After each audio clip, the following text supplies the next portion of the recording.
Yeah. We're live on Channel 404. Just tell us what your thoughts are on the women's cricket team and how they performed at the World Cup. They performed excellent. They have knocked out Australia, which I think they've won it 7 times before. They've knocked out Australia, and I mean this was a development team the other day. Look at them today. I mean they have opened the gates for women's sport in particular, and you know I am fighting now and making sure that equal pay for women and equal pay for men in sport, in all codes, not only in cricket. Cricket is leading with that, by the way, but we need women to be paid the same as men, and that is one of the things as the minister that I've said to myself. I'm very proud of this team. That's why I came here today. We have one of the best teams in the world. I mean, it was just bad luck, but they've done well. They've done us proud, and they are girls, man. They're the best. If you say equal pay, what's the financial challenges for achieving that? Is it as easy as... You see, we must leave that thing saying financial challenges when it comes to men. But by men's sport we pay. We don't talk about financial challenges. When it comes to women that must be paid, we talk about financial challenges. We should work our things in this fashion that men and women get paid the same. And I'm going to fight for that. I'm not going to listen to stories about we are both financially castrated. There's never a right time to do the right thing. And the right thing to do is now. And the right thing to do, and I'm going to pressurize sporting codes. And I've been meeting with cricket, and I mean my Department of Sport, Arts and Culture has been giving money for this particular team to be developed, and you see what happened. So my next fight is not professionalization, because the previous minister fought for them to be professionalized. It happened. Look at the results. The next fight is equal pay in sport for women and men. I mean, they both entertain, they both play, they both risk the same injuries. Why is it that there's a discrepancy? I'm not going to listen to nonsense of, no, we can't do this. When are we going to do this if we can't do it now? Then we must then put a freeze on male salaries in order for women to, on male increases, in order for women to get the same. Speaking about and I'm ready with my proteas. Speaking about sustainability, Minister, are going to be looking at making sure development happens at age group level for the girls? No, we have to. We have to make sure that, you know, I always say to people that it's an exciting time for sport in this country at the moment. And we are there. We are basically winning everything. If you've been following sport, you see we've been winning non-stop. I think you guys are a bit tired of winning. And I got bad news for you. We're going to continue winning. But, you know, grassroots, we got to get involved in schools. We need to put, you know, you can't blame the private schools.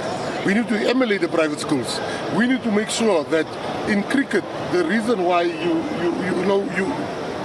need a lot of mental efforts by different coaches. We need to put coaches in schools, and hence we've signed that the Government of National Unity has prioritized school sport. The GNU has signed the memorandum for school sports.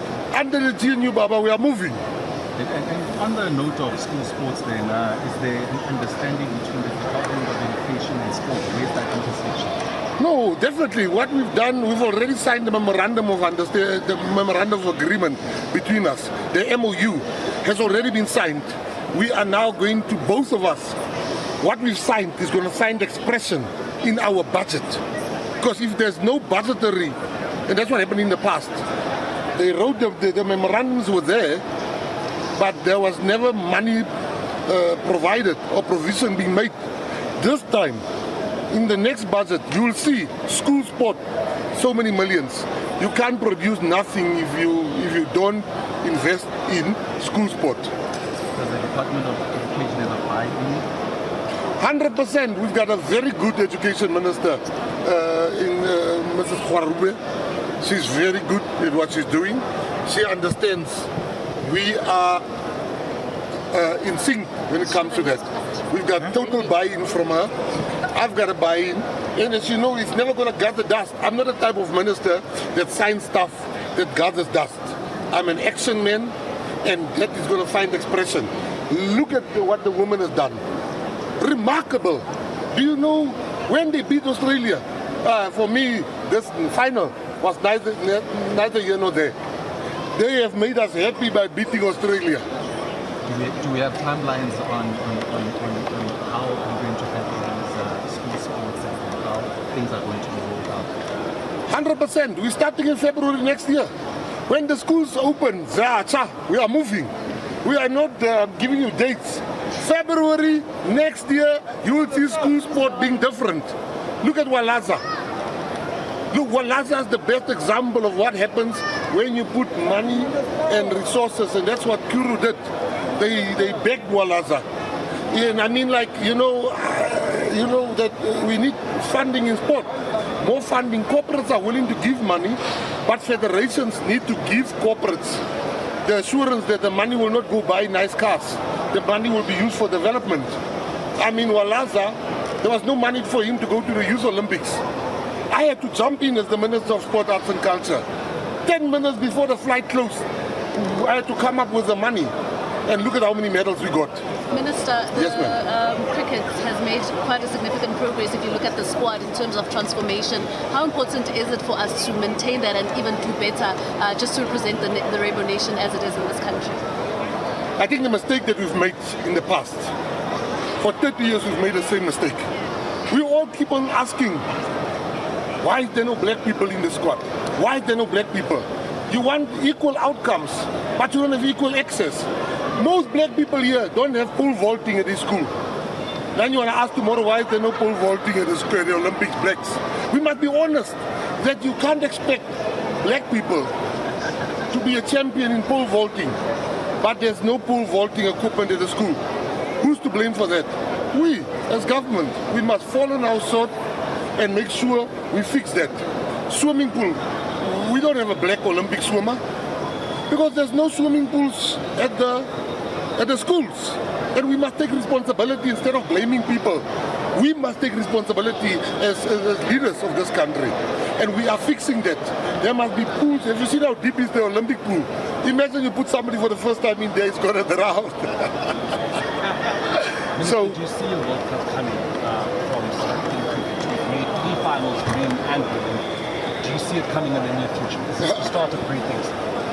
We are the only country that came the closest to it that didn't win it. So it's on its way. We are the closest country in the world, the men and the women. People say they choked. They didn't choke. That is nonsense. What choke? There's no choke. That's sport. There can only be one winner. And this time it wasn't us. It was them. Next time it will be us. The fact that all they need is a homegrown advantage. With a homegrown advantage.